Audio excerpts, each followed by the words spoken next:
So the articles that we have taken are actually curated from multiple sources. What are those sources? Business Standard, PIB, Business Line, The Economic Times, Mint, Financial Express, right? The Economic Times and many other newspapers. We combine the articles from all those sources and curate them for the preparation for the UPSC examination. So the first article that we'll be taking is for the mains examination. The second is the continuation of the same article but the different topic which we are going to cover up. In the prelims topics, we'll be covering two topics: reverse repo rate. RBI has recently initiated a program for that. And of course, India's external trade status. So these are the four highlighted articles that we will be covering up today. So let's start with the first article of the day. That is Household Income Survey. Now, this article was published across the newspapers. I have just taken highlights for four of them. Business Standards, PIB, which has the most important information, the Economic Times and Mint. Now, these are the four articles that I have curated along with the news articles from the various newspapers in order to cover up this topic in length and breadth.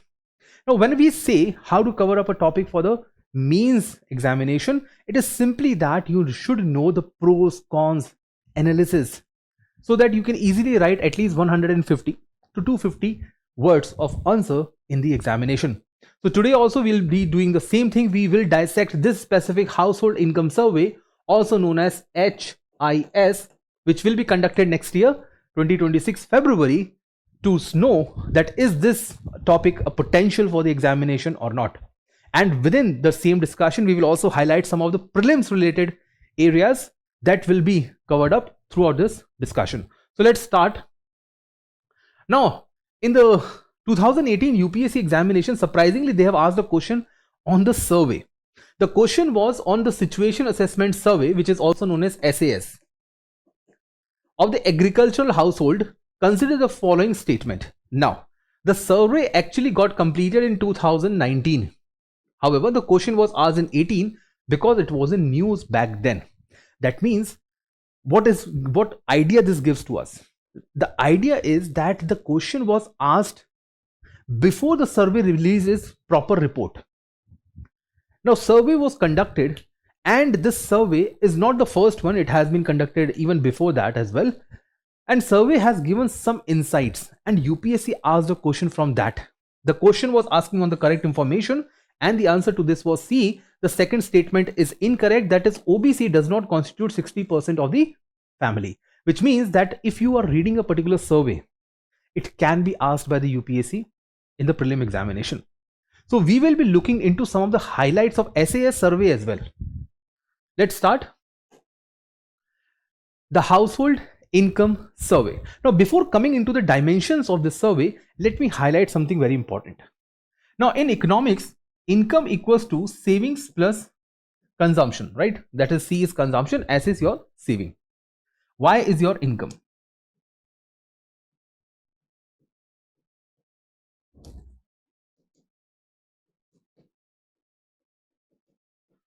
The alternative way of explaining this is Y equals to C plus I, where I remains investment. So that's the point. Either we can save or we can invest. Saving basically means a person may have a savings account, fixed deposit. Investment basically means that somebody may invest in the property, gold, in any kind of other wealth, stock market, mutual funds, any other instrument.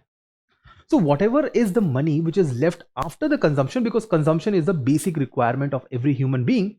So after the consumption, something which is left is saving. Now, in India, consumption based survey has already been conducted a lot. So we already have a survey based on the consumption. Household consumption surveys are already being conducted. We know what is the savings rate and we know what is the investment rate. The one thing which is missing in India, although practiced in many other countries like Australia and others, it is the income survey. So we don't know what is the income at household level.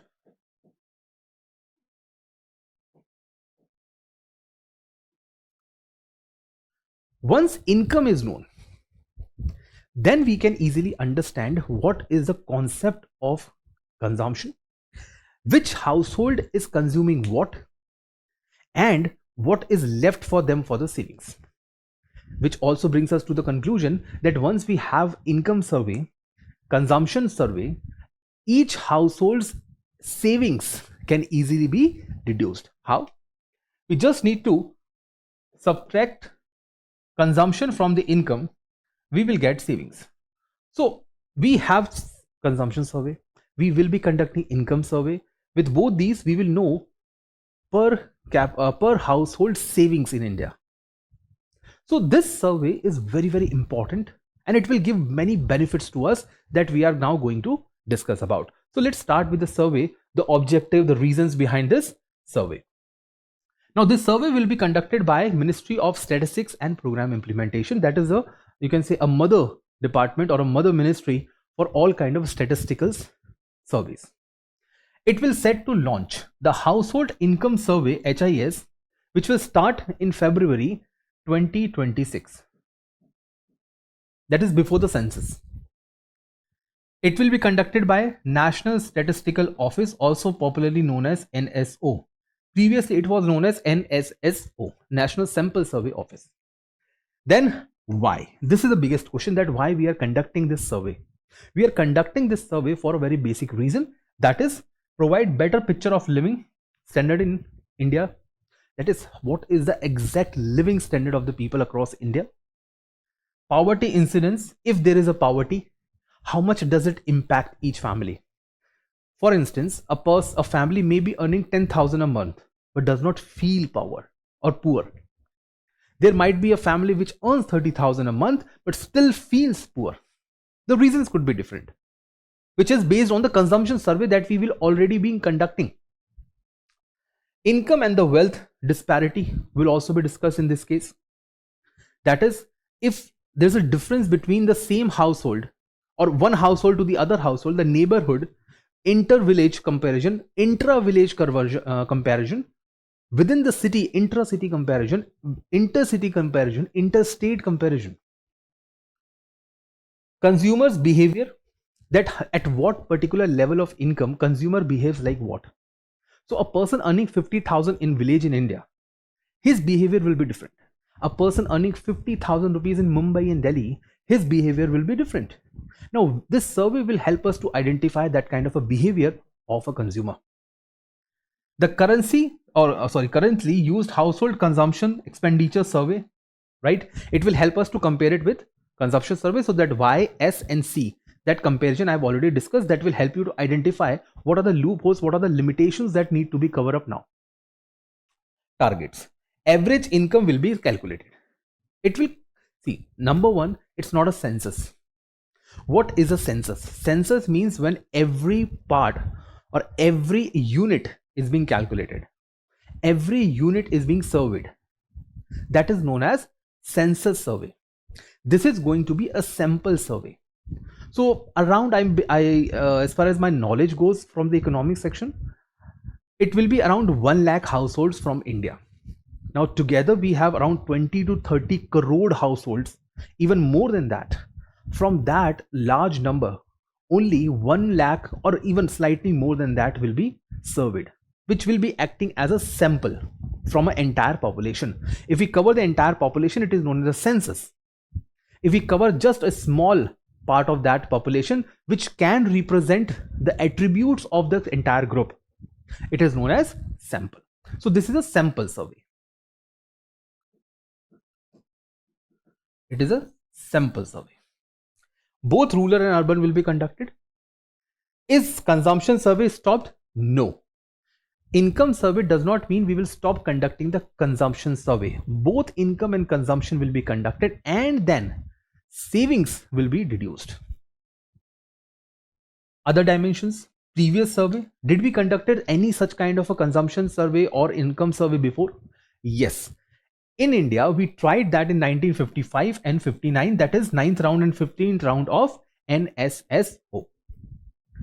However, it could not provide us proper picture or clear idea. That's why it discontinued and not published, by the way. Last survey which was conducted, So the last survey which was conducted was Situation Assessment Survey 2003, where income related things were included.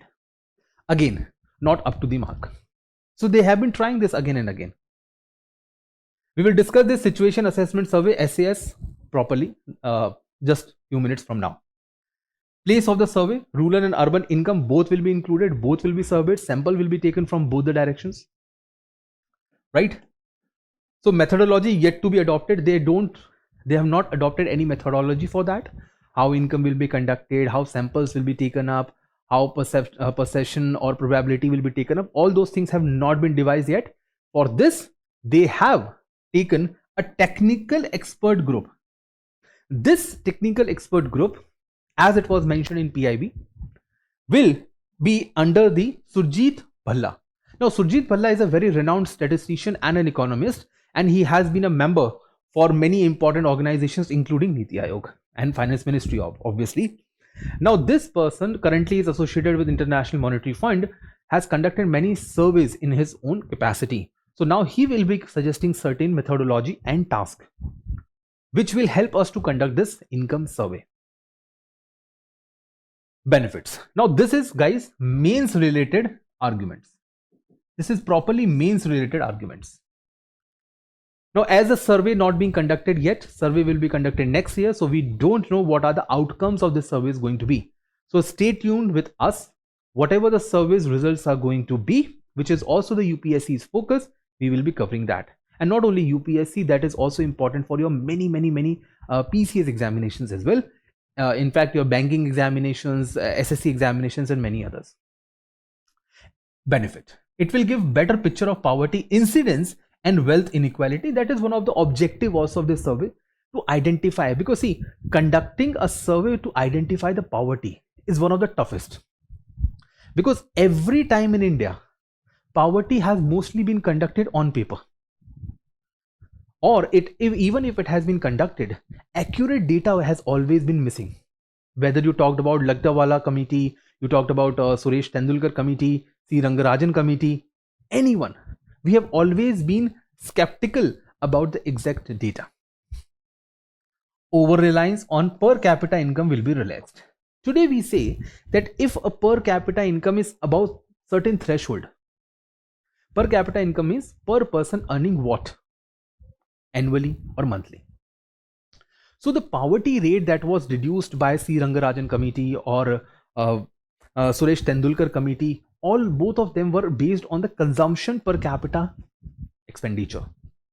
So it was based on expenditure. Expenditure comes from the income. So it was based on per capita income as well.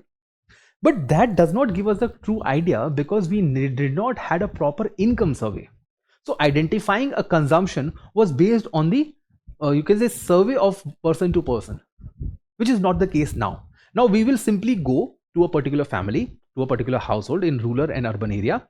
We will ask that particular household that how and why you are earning, how much you are earning. That's it. No further survey. What is the source of their income and how much they are earning. Then it will help in understanding the pattern of structural changes since independence. Structural changes are very important. Structural changes basically means how the Indian economy is shifting from agriculture to service, from service to industries, from agriculture to industries, or from service to industries.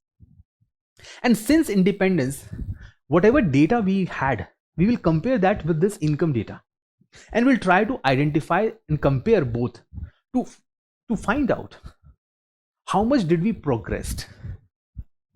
See, data helps in the planning.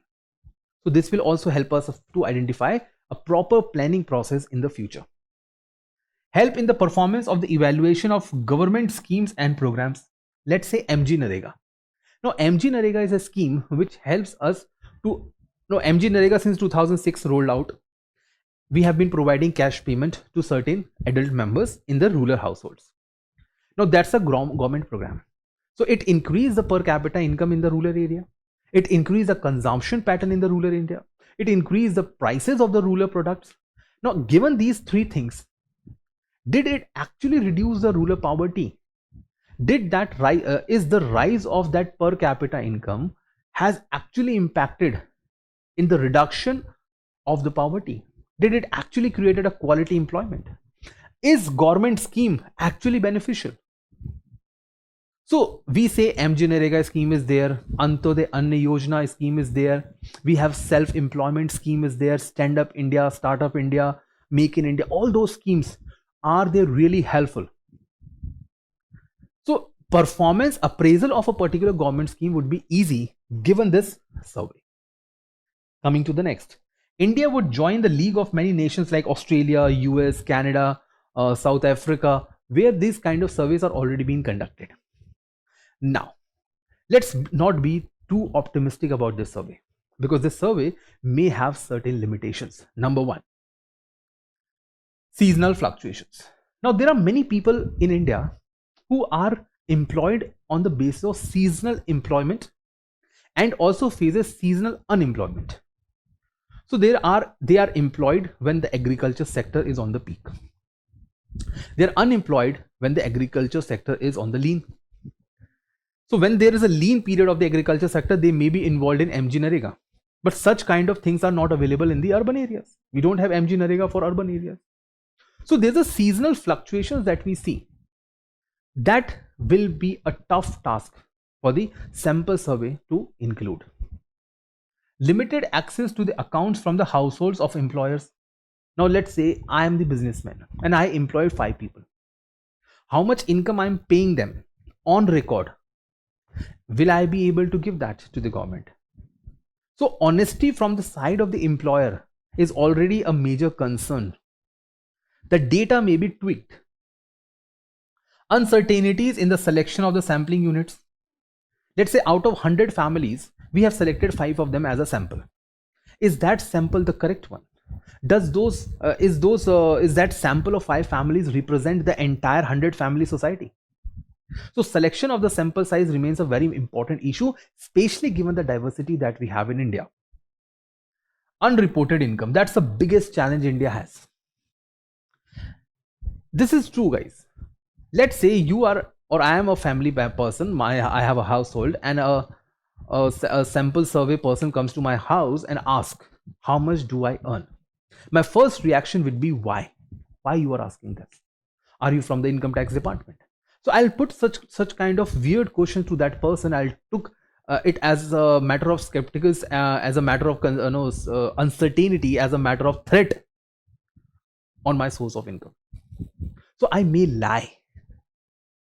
The same person who is involved in the survey may lie to the evaluator, to the assessor.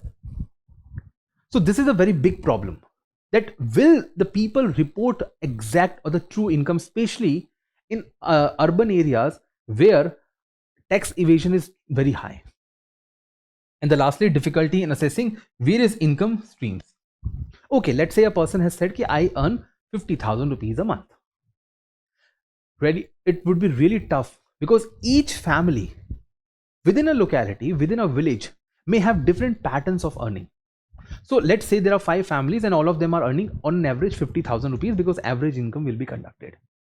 Now those 5 families will be having a different combinations of income sources. Let's say there is a first family entirely earning from the service sector. There's another family earning from service sector and agriculture sector. There's another family involved in the agriculture and animal husbandry, let's say milk production. There's another family which is completely a trader family.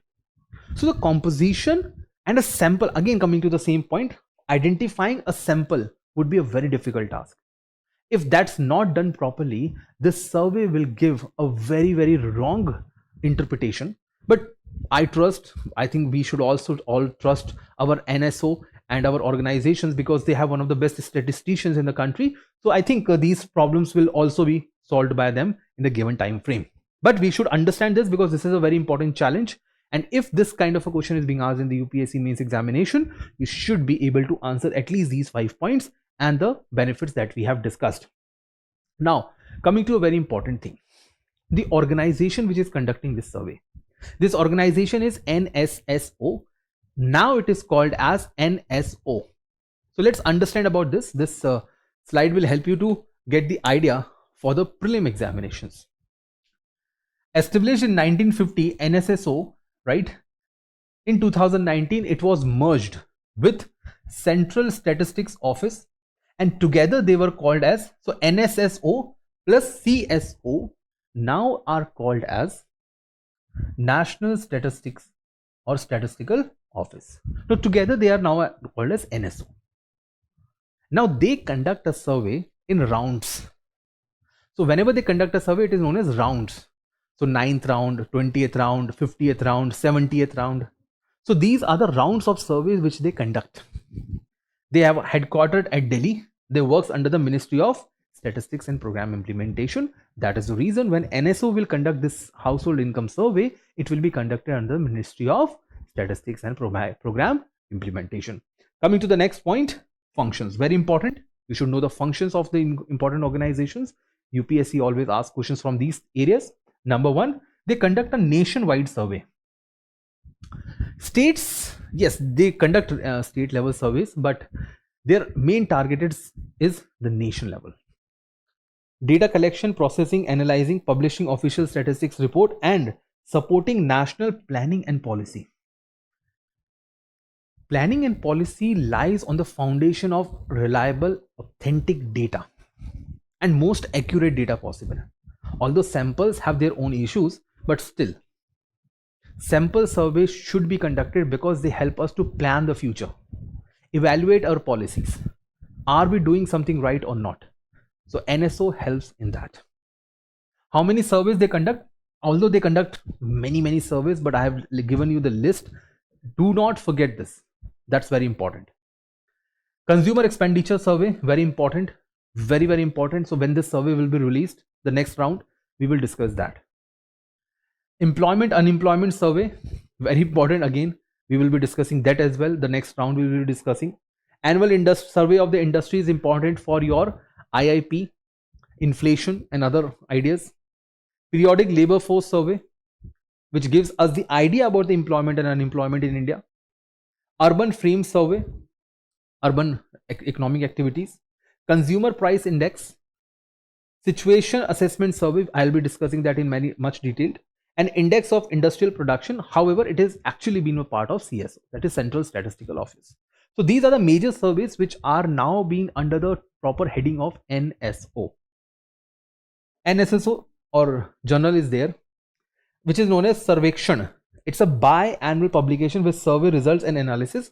So whatever survey they conduct under a particular round annually, their reports are being biannually, that is in every 6 months, that is being published in a report or a sample, or you can say a kind of a publication which is known as Sarvekshan. So I'm believing that UPSC is not going to ask more detail than this. We have covered even beyond what UPSC would ask you in the examination. Now comes the situation assessment survey of NSO. This is the highlight. This was mentioned in the article as well. This is something which has given us a very important insights about the rural India.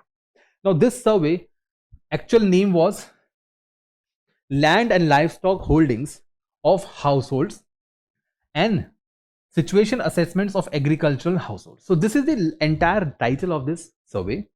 2019 is the last one. 2018-19 was the duration when it was conducted. It provides valuable data on the socio-economic condition of farming families in India. Yes, only those families of rural India which are involved in the farming.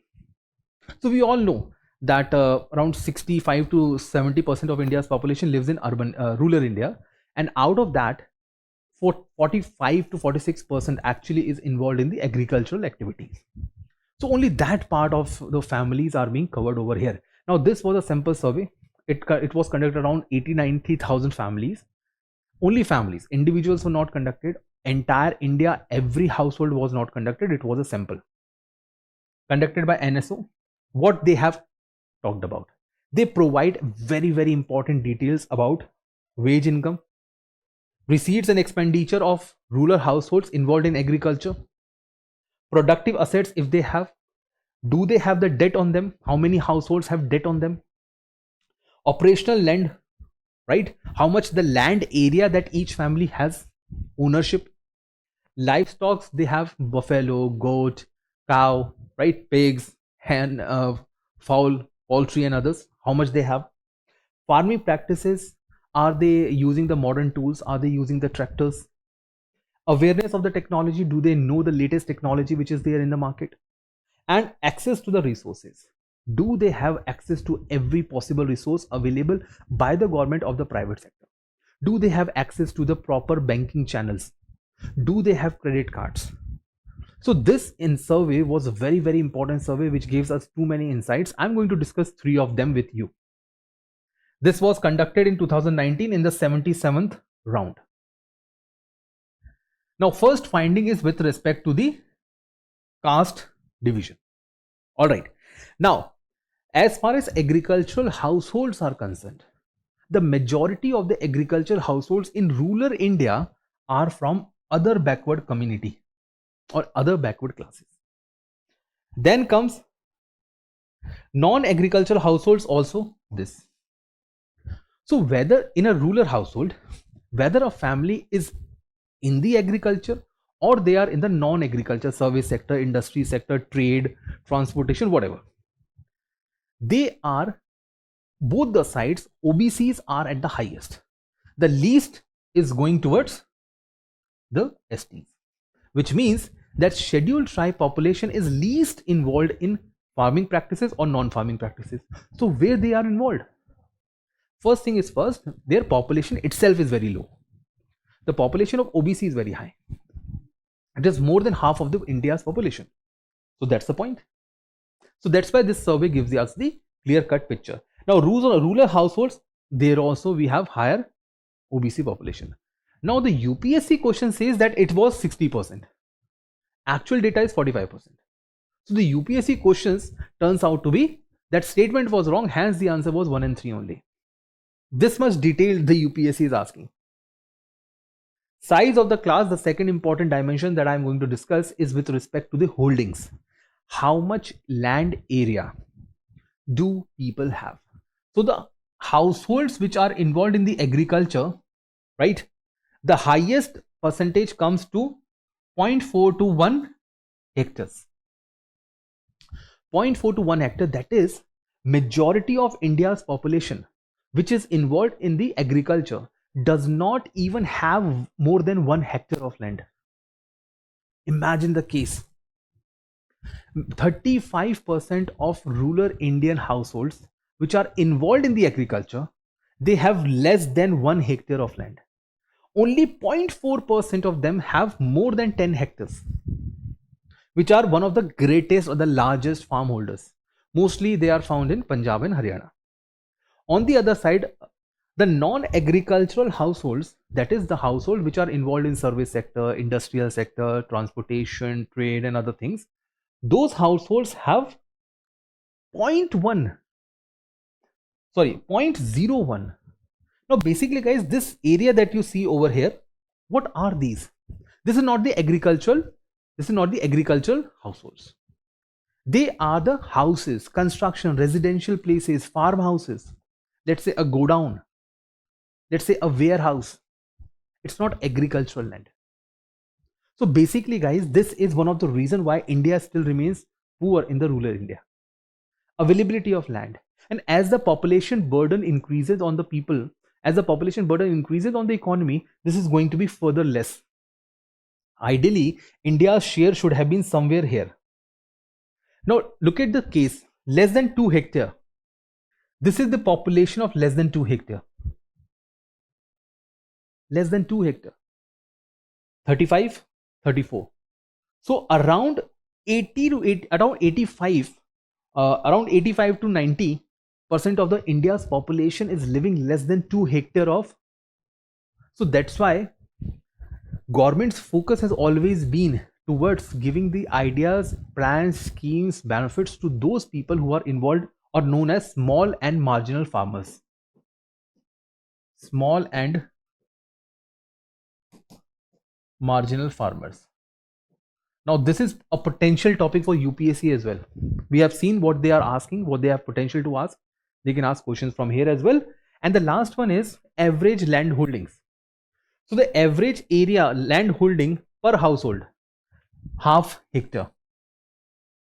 Just half hectare is the average land holding in India per household. Now if in a household there are 4 members, per capita is even less than that. percentage of landless households. So in rural India, 8% of the households does not even have a land where they are living. Big question. And landless rural person is the worst life living person on this in this country. A person who is living in rural India does not have a land to live. Are they living in a rented apartment? But we don't have rented apartments in rural India. So where they are living? This is the target of Pradhan Mantri Awas Yojana. This particular population is the target of Pradhan Mantri Awas Yojana. Average area owned per household excluding the landless. So it increases when you remove the landless. And households with no land or with ownership of holding of area less than or equal to 0.002 are considered to be landless. That means they do not have even that much of area as a place to live, and that's a very small area, 0.002. That's a very small area. So that shows this landless people is this 8%. So given this understanding, guys, I'm leaving you with these two questions for your prelims practice. So this is question number 1 based on NSSO. This is question number 2. So do solve these questions. You can pause the video, you can solve these questions and then come back with the answer and do comment with the answer in the chat box. This is the mains practice question. Discuss significance of National Household Income Survey, which is scheduled to be rolled out in 2026. So please go through all the benefits and the challenges that we have discussed and try to write the answer to this question. Moving ahead to the next topic. Now this is the next topic. So we have completed both the mains topic in that single topic. Now we'll be covering with the prelims one. Now this topic is with respect to the reverse repo. RBI is scheduled to conduct a 7-day auction of 1 lakh crore to absorb excess liquidity from banking system. So there is an excess liquidity. Excess liquidity means there is an extra cash which is there in the Indian banking system. If it is there in the Indian banking system, it may go in the hands of the consumer, obviously.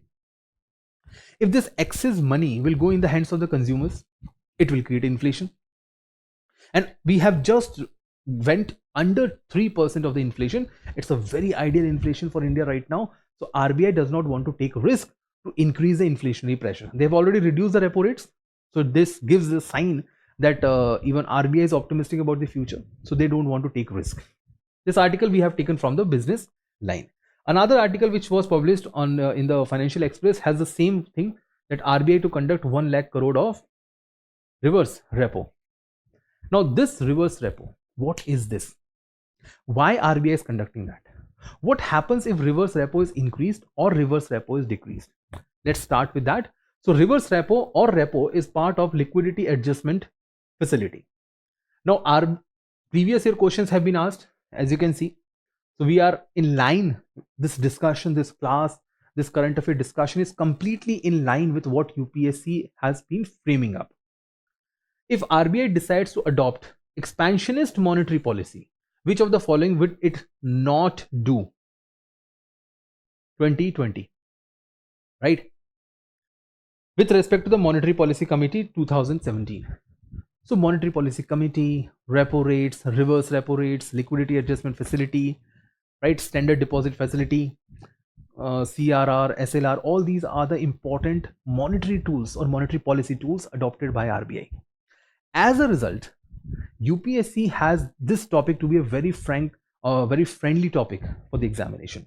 So in the similar line, we will now be conducting what is LAF. So what RBI is supposed to do? The context of the article. The context of the article says that after 7 months, RBI has decided to deploy variable rate or reverse repo to suck out excess liquidity from financial system. Excess liquidity means excess cash. How much excess? There's a liquidity surplus of 2.76 lakh crore, right? You can imagine the zeros in that. That is the surplus that we have. Out of this, out of 2.76 lakh crore, 1 lakh crore will be sucked out, will be taken away from the banking sector by RBI. because RBI injected 9.5 since January. So RBI has injected a lot of liquidity to push the demand through reduction in the repo, through dear money monetary policy, right? So in this case, expansionary monetary policy that RBI has been using since January, now they want to go a step back, because if they don't, there will be inflationary pressure. What is VRRR? That is variable rate for reverse repo. What is that? Under this, bank deposits extra surplus funds. So see what I am saying. The 1 lakh crore is excess in the banking system, not in our hand. It's not in my hand, it's not in your hand. The excess liquidity is with the hands, is in the hands of banking system. SBI, ICICI, many other banks, they have extra money. Now this extra money will now be taken by RBI. But why would a bank put its own money with RBI? Because RBI will offer them extra interest. So the banks will be encouraged to keep or to park their extra surplus funds with RBI under this reverse repo. So let's understand this. Liquidity adjustment facility. Now it has two different parts. First one is repo or repurchase agreement. The second one is the opposite of this, that is reverse repurchase agreement. Under repo, banks sell securities to RBI and avail loan. Simple. I want a car loan. I will go to a bank. I will give my documents and I will take the loan. Similarly, if SBI wants loan from RBI, because RBI is bankers to bank. So if SBI wants loan from RBI, they have government securities in their pocket. These government securities were previously given by RBI to these banks. So the banks which were earning interest on those securities will now keep those securities means government securities, government papers, treasury bills and others, with RBI and avail loan. Whenever we take loan, we pay interest. So here also, when a bank takes loan from RBI, they will pay interest. Where it is mentioned, RBI Act 1934, the proper act, the act on the foundation of RBI is laid. Who can avail? Scheduled commercial banks, regional rural banks, primary dealers. Component, what the bank can keep. The bank can keep dated bonds, treasury bills, cash management bills, state development loans, and the minimum limit is 5 crores. So at least 5 crores should be taken under repo. During inflation, tight monetary policy, high repo will be there, obviously. If bank don't want to give us the loan, they will increase the rate of interest. If RBI does not want to give the loan to SBI during the monetary inflation, they will just increase the repo. Normally, securities above SLR are used. So SLR means statutory liquidity ratio, in which banks keep their assets in highly liquid areas. They keep their money in highly liquid assets like gold, treasury bills, bonds and others. So usually they don't use that, because if they use that, their limit of the SLR will be less and they will be fined for that. They will be charged for that. So they avoid that. When you go reverse, now in this case, SBI was taking loan from RBI. Now the other case is reverse, that is reverse repo. Here SBI will offer loan to RBI, or RBI will tell SBI to give money, right? Not give money back, give money. Rate at which RBI take loans from bank. This is how it is being pronounced. Banks offer loan to RBI, that may also be the case. Now this also and reverse repo also, they both are of two types, fixed and variable. Now fixed is the word itself means when the rate of interest remains fixed. Variable is the one when the rate of interest changes. So we have fixed repo, we have fixed reverse repo, we have variable repo, we have variable reverse repo. The article was on this. So this is the point where the article was actually mentioned. Let's understand that. Now what is fixed repo and what is variable repo? You should have idea of both. Fixed repo, rate of interest is linked to repo rate. Duration is 1 to 3%, so it will remain fixed. Types, long term, targeted and special. long-term repo. LTRO is long-term repo operations, or special for small finance bank. So different kind of audience are there, different kind of customers are there. For them, different kinds of repos are available. Duration remains 1 year to 3 years. Minimum 1 year should be there. So if let's say small finance bank goes to RBI to avail loan, minimum 1 year, and for 1 year it will remain fixed. All right. Variable is a small things. So rate of interest changes very quickly within few days. That's why it's variable. Rate of interest is determined by auction process. It is not fixed. Here it was fixed. RBI will say this is the repo rate and they have to abide by that. Here, if more of the people are coming to avail the loan, or more banks are coming to provide the loan, there will be a bidding process. There will be an auction. More the amount of money, lower will be the rate of interest, which you can easily understand. Given this, the duration can be 1 day, 7 day, 14 day, and up to beyond that. Usually it is 14 days.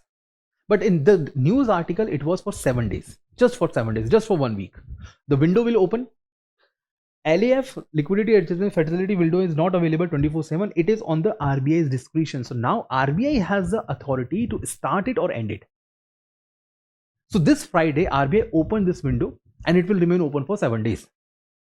And for 7 days, this RBI will take money from the banks. How much money will they take? 1 lakh crore.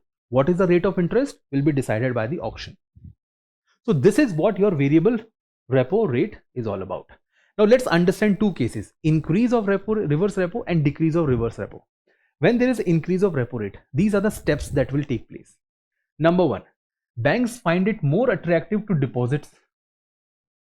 Obviously, if the repo rate, if the reverse repo is increased, for SBI, just take your customer, just take this bank to be SBI. So SBI will keep its extra funds which were lying idle, will keep that extra funds with RBI. It will reduce excess liquidity with SBI. SBI will have less cash. Banks have less money available to lend. So if a customer goes to SBI to avail the loan, they will reject him. Lending rates, right? All this tend to increase because as they have less money in their pocket, they will choose the customers and they will increase the rate of interest. When the rate of interest are increased, borrowings become more expensive. So out of 10 customers, only 5 of them will take the loan. It will reduce the credit availability. Finally, credit will be dispersed only to 5 customers. Lower investment and consumption spendings. So out of 10, only 5 of the customers have taken the loan. So they will invest less in the economy. They will consume less. They will spend less. Slowdown in the economy activity or growth may take place. Now this is just to slow down something. I told you na, why they are sucking out 1 lakh crore. They are apprehensive that inflation might take place in the future. So this is a preemptive strike. It helps in controlling inflation, but this time it is preemptive. RBI is thinking it is going to do it beforehand. Impact the bond market. Higher RRR may lead to higher yields on the government securities. Obviously, they become more attractive. We'll have this discussion on the bond yields. There's a specific video on our channel. You can go to that video and you can understand how the bond yields actually works. What is the relationship between the rate of interest and the bond yields? There's a proper channel for that. But please understand, at this point of time, this is a current affair discussion. Bond market, higher rate of interest, higher reverse repo rate means the government securities will yield higher returns. Attract foreign capital inflow because rate of interest will increase. So foreigners will invest more in India. Potential appreciation of the Indian rupee. Appreciation of the Indian rupee because dollar inflow will increase. Now their RBI role will again come. So here RBI will bring its role as a foreign exchange manager. As a foreign exchange manager. The same will happen, the reverse case. Let's say there is a decrease in the reverse repo. Decrease. So let's understand. Decrease in reverse repo. Same thing will happen but on the opposite direction. Banks find it less attractive to deposit with RBI. So they will say, tell this to the RBI, but we don't want to keep money with you. Even if you open the window for a reverse repo, we don't have money to keep with you because rate of interest is very less. and we don't find it attractive to put it over there. They have excess liquidity. Our SBI will have more money with them. They will have more money to available. So 10 customers are coming for the loan. They are calling 15 of them. They are making calls to the customers. Lending rates will decrease. They are giving cheaper loans. It happens during the festival seasons like Diwali and others. Borrowing becomes cheaper. Increased credit availability. Investment and consumption spending starts. People start buying house, car, credit cards and other things. Stimulate economic growth. This has happened. This is taken up when there is a, you can say, subdued economic development. Let's say COVID is coming up, some war happened across the world, and if there's a slowdown in the Indian economy, this initiative will be taken up. It may lead to the inflationary pressure by increasing money supply and demand. Previous one, we want to reduce the inflation. In this case, it will increase the inflation because more money is there with the people. Impact bond market. Okay, lower RRR may also lead to the lower yield on the government securities. Again, I am telling you, if you want to learn more on that, there's a specific video on government bond yields on our channel. May lead to the foreign capital outflow and potential depreciation of Indian rupee, because there is a more rupee in the pocket of the people. More rupee, less dollar. That means rupee depreciation, which is happening recently. But please understand that recently, when RBI announced that it will suck out extra 1 lakh crore, all of a sudden Indian rupee strengthened and the exchange rate appreciated. It appreciated with a very small number, that is 0.44, but it appreciated. So that is the entire cycle that I have discussed. The first step, RBI changes something. The last step, the rupee appreciates. So these are the practice questions, guys, for you. Question number 1, you can pause the video, read the question thoroughly and answer in the chat box. Secondly, this is the second question. Go through the question, read it again and answer in the chat box. I hope to see more and more answers from your side. Now coming to the last article for the day. The last article is with respect to the balance of trade. Now balance of trade, recently a lot of data was published with respect to India's balance of trade. Now balance of trade is, by the way, a part of balance of payment. Now we have balance of payment, popularly known as BOP. In BOP, we have balance of trade, which is part of current account, basically. Now balance of trade is actually the part of goods and services. But do you know what goods and what services? What are goods and what are services? Which services are included and which are excluded? Because this is something which UPSC is keen to ask in the prelim examination, and even the many state PCS examinations, these kind of questions have been asked. So let's understand that. The article says that India has the current account saving, right, swings to surplus after 3 quarters. 3 quarters mean 9 months. So the report was published in Business Standard and many other newspapers. It says we have current account surplus, which means exports have outnumbered imports. Exports have outnumbered imports. That's why we have surplus. We are earning more from outside than we are sending to others. Now, given this discussion, these are the previous year questions. The question was asked in 2020 with reference to the international trade. Then 2023, just 3 years after that. And by the way, this time they are asking the percentage wise share of these questions. Statement based question, it was a bit difficult question, but don't worry. We have a kind of a discussion which will help you out to answer these kind of questions in the future. Let's start. So what was mentioned in the article? The article says that India's current account balance, that is export is more than import. Export of goods and services, not capital. This is not capital account, this is current account. It includes merchandise trade and services. So the surplus of goods and service exports is over and above the goods and service import. The balance have posted a surplus of 13 billion, that is 1.3% of India's GDP. $13 billion, $13.5 billion is around roughly around 1.3% of India's GDP during the fourth quarter of this financial year that ended January to March. Why? Why there is a surplus? So I told you this export includes export of goods also, export of services also. So out of goods and services, which was surplus? Service. So because of the higher service exports, there was a surplus. Let's understand this and dissect it. Now this is the graph which was mentioned in the article as well. Now look at this. This is the zero line. Now when I say zero line means neutral.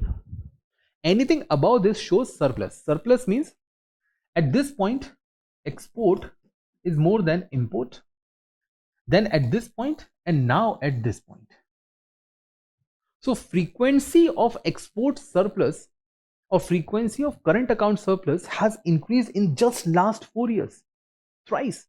This is post COVID.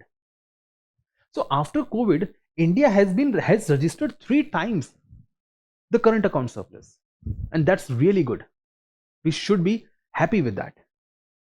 Coming to the point, what is balance of trade? So balance of trade includes trade in goods and trade in services, both. So let's see what they are. Trade in goods, merchandise trade, import and export of final goods, not intermediates, final goods, not anything which just stopped in India, final goods. Okay, could be anything, could be this is digital screen, could be this digital pen, the mobile phone that I have, petroleum products, gold jewelry, could be anything, but it is tangible thing, it's not a service. Then comes re-export. For instance, we are exporting of those goods which were imported earlier without making substantial change. Let's say I purchased a pair of shoes, I don't like it, I'm exporting it, I'm sending it back. No changes has been done, no value addition, nothing. Something came as it is and now going back as it is. Re-import, same thing. Import of those goods which were exported earlier. I sent something to a destination, it came back as it is. They will also be included because they should be subtracted from the overall trade. Merchanting trade, goods not enter India, no value addition. A ship was coming from Singapore, stopped at Kerala for a while. India has contributed something, it stayed in India for a while, there was a change of the goods from one ship to the other, something like that. India was involved as a party who will purchase from one place and sell it to the other place. That's it. We have not produced something. We are just buying it from Singapore and selling it to Dubai. That's it. That is merchanting. And the last is non-monetary gold. So RBI has a lot of gold reserves in the foreign exchange reserves. Anything beyond that is part over here. That is the non-monetary gold. So this includes what goods are. Let's see what are services. Services includes, right, everything. I mean travel, education, health, tourism, transportation, communication, royalty. I mean every service that we can export potentially. Then import of services, all these things coming from outside to India. Money spent by Indian tourist, that is import of service. So I am a tourist, I am in Europe, I am spending money over there. What service I am getting? Tourism. I am physically present in Europe, but I am purchasing their service. So what I am doing, when I am purchasing, I am importing. Similarly, if there is a foreign tourist in India, tourist, student, patients, if they are in India for, let's say, medical treatment, so Indian doctor is providing the service to that foreign patient. He is in India, but he's a foreigner. So we are exporting, we have sold a service. And lastly, transportation. So all Indian origin things are considered as an exporters. Flights operated between India and US, this is just an example, is considered to be export. So let's say Vistara Airlines or Indigo Airlines, Air India, right? All the services that they are providing will be included in this because they are Indian owned planes. Trade status. Now, this is what in 2023 UPSC has asked a question. Present status, guys, it changes every quarter. It changes every quarter. Forget that. It changes every month. You should only study once in a year. Now, as the financial year has ended, we are reading it. It was not available in your survey, economic survey, because economic survey publishes on last day of January, and at that point of time, the entire data till March was not available. So for the financial year 25, current account deficit has moderated to 23 billion, which is 0.6%. So our current account deficit overall in the year, it was surplus in last quarter, not the first 3 quarters. In first 3 quarters, it was deficit. So it became surplus in the last quarter, but overall it remained deficit. So overall, we have imported more goods and services than we could export. The good news is it has reduced on the percentage of GDP. India's net exports mostly remains negative. This is a very because see, there are two things which we import a lot. That is petroleum and intermediate goods, machines, right? Capital goods, machines, and of course the petroleum, because India's 80% of petroleum demands come from outside, fuel demand. As a result, our imports always remains high. We are going towards the energy transitions to the electric vehicles, towards green energy, but still 80% is very high. That's why it remains negative more or less. India's trade to GDP is over 45%. This is very important data, guys. Our GDP is around 4.1 trillion, 4.2 you can consider. So out of 4.2 trillion as a GDP, 1.7 trillion roughly I'm telling you about is your trade. It's really very high. We have come a very long way. 1.7 trillion is larger than many GDPs across the world. India is net importer of goods, but net exporter of goods services, which means when it comes to goods, there is export is less than import. So import of goods is more than exports. But when it comes to services, import is less than exports. So exports are actually more of services, specifically IT services. So we produce a lot of IT services, software services to the countries across the world. Medical tourism. These are the things that we have now been pioneered. We have now excelled as a country. India receives world's highest remittances. It was $129 billion as per the latest data, which is highest. It is literally the first rank. So the Indian people, Indian diaspora, which is living in other parts of the world, West Asia, US, Europe, Australia, Japan, they are sending a lot of money to India. That how much it is? $129 billion. It is even larger than China. Now another second case of trade. Top 3 merchandise exports. So what do we export most? Engineering goods first.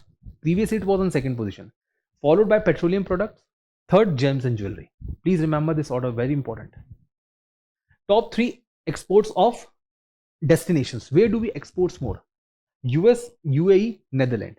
Now UAE and Netherlands are very small countries, but they import a lot from India. Exports of merchandise. Top 3 merchandise imports. What do we import most? Crude oil, 80% comes from outside. Electronic goods, especially from China, Japan, Korea, and gold. So rough, you can say raw gold, gold bars, gold coins, all those are imported a lot. Top 3 merchandise merchanting, from where do we import a lot? China, largest. We have a very highest trade deficit with China. UAE and US. These are the top importing nations with India. So you can say UAE and US are common in export and import both. Highest source of remittances. From where does the highest source of remittances comes? UAE, US, Saudi. Saudi has been overlapped. I mean, US has taken over the Saudi. The largest remittances receiving region, which area in India receive the largest remittances? It's Maharashtra, followed by Kerala, and followed by Tamil Nadu, because their diaspora is living There are very high diaspora is living in West Asian countries. So Saudi, UAE, Kerala, and Tamil Nadu. Too many people from these two states are living in UAE and Saudi. Now, given this understanding, I'm leaving you with these two practice questions. So this is a question number 1. You can pause the video, go through that and answer in the chat box. And this is the second one. You can go through that and answer in the chat box. So that's all, guys, for this week's economic current affairs. I hope you have enjoyed the way we have enjoyed making this video. Stay connected, subscribe to us, like this video, and share with your friends who are preparing for various competitive examinations. I hope this video helped you a lot, and stay connected with us for the upcoming videos and all the important economic updates for the next few weeks and the coming months before your examinations. Hope to see you in the next video. Do subscribe to us. And right, if you are interested in going through just only one subject, even that option is also available for you. The option is that you can join an individual economy course. There will be over 50 classes, over 100 hours of discussion will be there with all the benefits which are mentioned on the screen. You can pause the video, you can go through all this program. The most important thing about this program is the largest number of PYQ coverage for both prelims and the mains, and one-to-one mentoring which will be given to you on call, so you can connect with me in this specific course and stay connected till your preparation. So 2 years of mentoring will be provided from my side as well to ensure that you get highest possible marks both in the prelims and the mains examination whenever there is an economic related question. So thank you for watching this video. I hope that all of you enjoyed that. Do subscribe to this video and I'll see you in the next one.